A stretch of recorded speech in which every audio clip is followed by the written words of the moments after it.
said to you, it's chicken cooked in red wine, alright? So obviously there's red wine goes into it. Now, in relation to the wine, you do really want a good wine because the sauce itself is going to be made from the wine, alright? Now, the wine is actually going to be the base for the marinade. So I would use a good Burgundy to actually a good Beaujolais. A good Beaujolais would work extremely well. That's what we're going to be using today in this. The next part of coq au vin is silver skin onions. That's a classic part of the dish as well. Again, these are small onions that are going to be cooked whole as they are. They're going to be going into the marinade as well. Mushrooms, we're going to be quartering these mushrooms. If we really wanted to be, you know, fancy and la-di-da, what we do is we turn these mushrooms, but we're not going to go that far. Carrots, as I said, carrots are optional. You can put them in, which we are doing here, alright? And also as well, lardons of bacon, fresh lardons of bacon, which we have here. We're going to actually prepare this bacon into, we're going to put this bacon into lardons when we're ready to go. We're not quite there yet. And then basically you can as well finish off with a brunoise of potato. Now the potato really should go in at the end, about a half an hour before it's finished cooking. So I have this brunoise potato and carrot here. I'm keeping this aside, and this is going to be kept for when we're actually cooking the veg. So, but this is not going into the marinade. And then the last but not least is, again, this is optional, but I prefer it in the actual recipe, is a good shot of brandy. So does that answer your question? Yes, chef. Okay, now, that's it. Ready to go.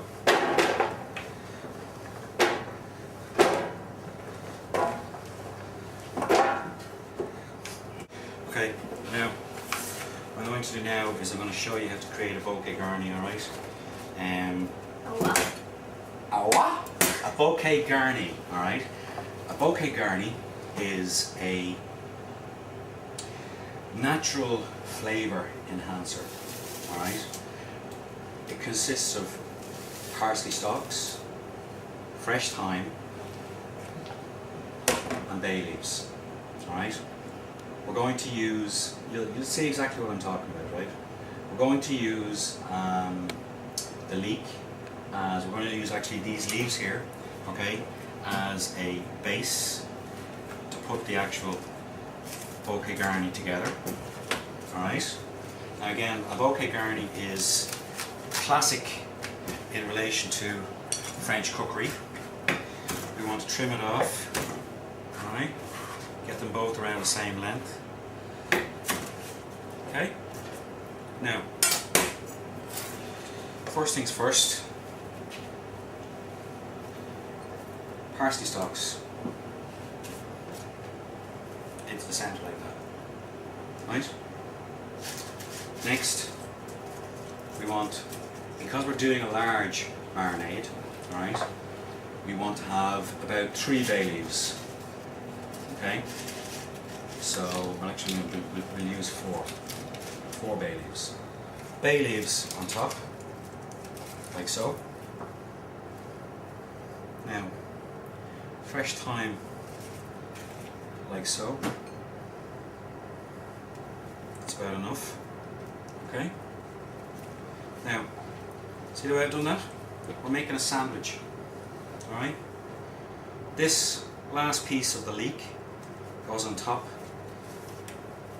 like that. Then either we use an elastic band or thread, butcher's twine, you know, kitchen twine. Okay?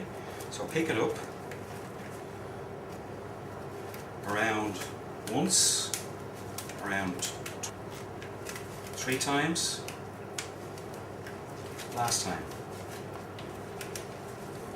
Now, what we have here is we have our bouquet garni, right? Now, as it is, that, smell it. Whoa.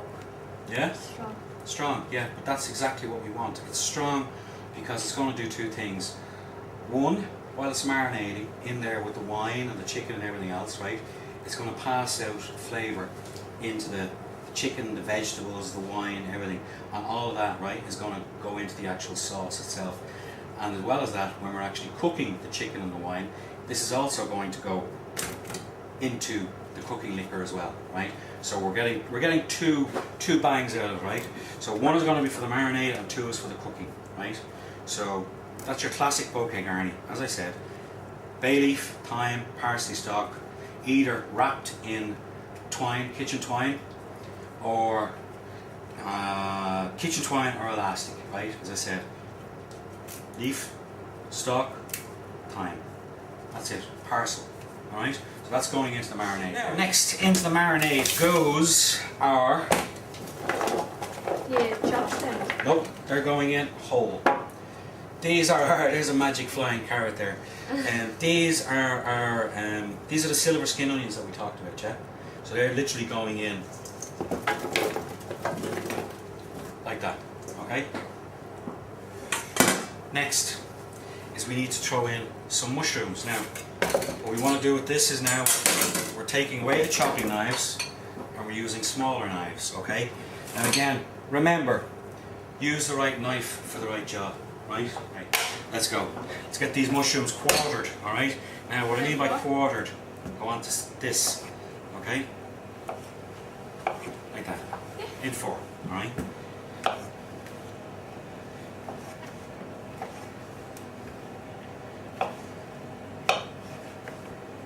Once we have them done, they're going into the marinade. All right.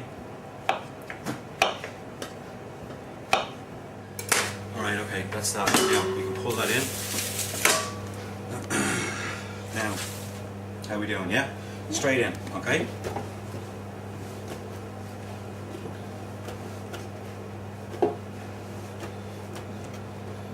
Now remember, if you're doing this at home, you would be obviously nowhere near using the same levels of portions as we are here, okay? It's just as we said here, we've got a function on that's coming up, so we're doing it in an industrial batch, alright? So that's that. Now, can I have the chicken, please? First things first, legs in, okay? So what we want to do is we want to just bury these down into the actual marinade, or the mirepoix itself, okay? So get them right down into it.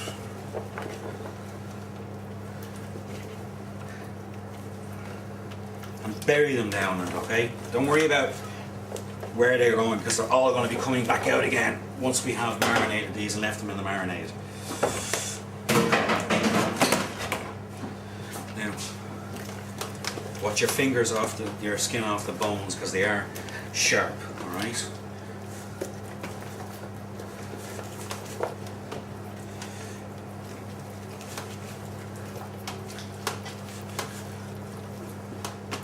That's it.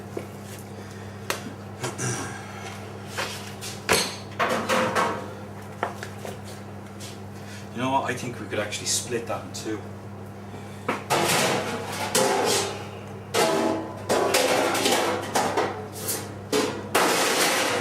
Yep, I think we can split that in two. So let's just take. We can literally have it. Exactly. Will you remember to remind me to order kitchen twine, yeah? Yeah. Okay, so there's your half. There's your half.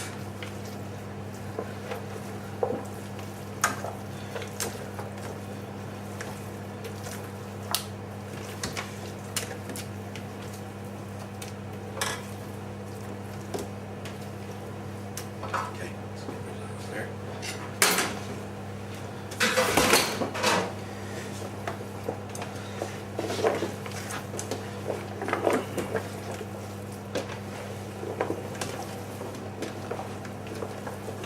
Now just get it all the way around, yeah?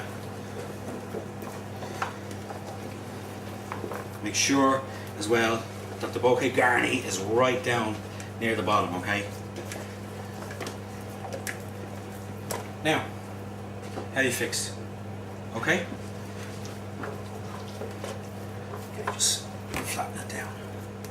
Now, next, we need to get rid of our boards now and just get them offside while we just finish this off. We're going to be using them again. Okay, right now we have the base ready. What's left to go into this marinade now is the brandy and the wine. Okay, so for this you'd normally use, if you're cooking at home and you're cooking for 2 people, alright, you'd use a shot of brandy, which is around about 2 tablespoons of brandy. Okay, we're not, obviously, so we're using 2 double brandies here, so you can pop yours in there and I'll pop mine in here. Okay, so take those glasses offside for me, please. And now the last is we have our bottle of Beaujolais here. Now we're actually using a good Beaujolais for this. Okay, we're going to use the complete bottle for both of these. So what I'm going to do is I'm just going to split it in half.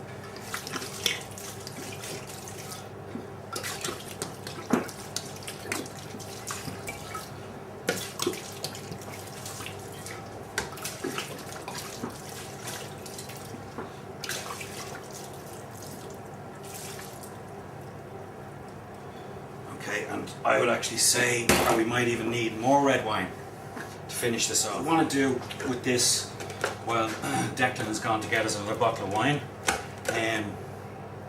is we want to make sure that we get the chicken down into it. Can you see the way it's actually already starting to change colour? Can you see that?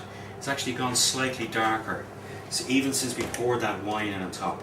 Now by the time this is completed its marinade, right, like as I said, this is going to need a minimum of 60 hours marinating. Alright, 3 days. Okay? It's a long time, yeah, but the whole thing about it is that the process at the end of it is well worth the wait. Okay? Because the end result, flavour wise, is absolutely spectacular. So we have another bottle of wine just coming into us now. That's great, thank you. Now, okay, so now we're just finishing off the marinade here, and this is all going to go into this now.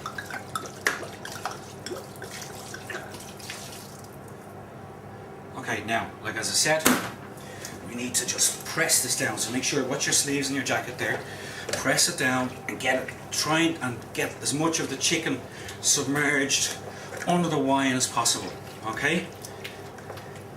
Now, as I said, you can already, even though the wine has only gone in another few minutes, you can see the chicken already starting to change colour, yeah? So what's going to happen is by the time the marination is complete, when we take this chicken out and when the chicken is cooked, it's going to be completely red. Right? It's going to absorb the tannins out of the grape, the colours, okay? And the flesh of the chicken is going to be completely red. Right? So that's it. That's the coq au vin marinade. The last thing now to do is to cover it, get it into the fridges and leave it marinating. We're not even going to look at it, we're not going to touch it, we're just going to cover it and walk away from it. And as I said, we're going to come back to it in around about 3 days time, and we'll finish off the cooking process then. So you can remember what the chicken looks like now, guys, and chefs, remember this as well, that when the chicken goes in, you need to make sure that you use a good quality wine with this, okay? Because it's the wine that's actually going to be used to create the sauce. So what you don't want is, you don't want a cheap bottle of wine to go in onto this, because all that's going to happen is it's just going to reflect the end result in the sauce, okay? So that's it, chefs. I'll talk to you when we're back cooking this off, and we'll see you in 3 days time.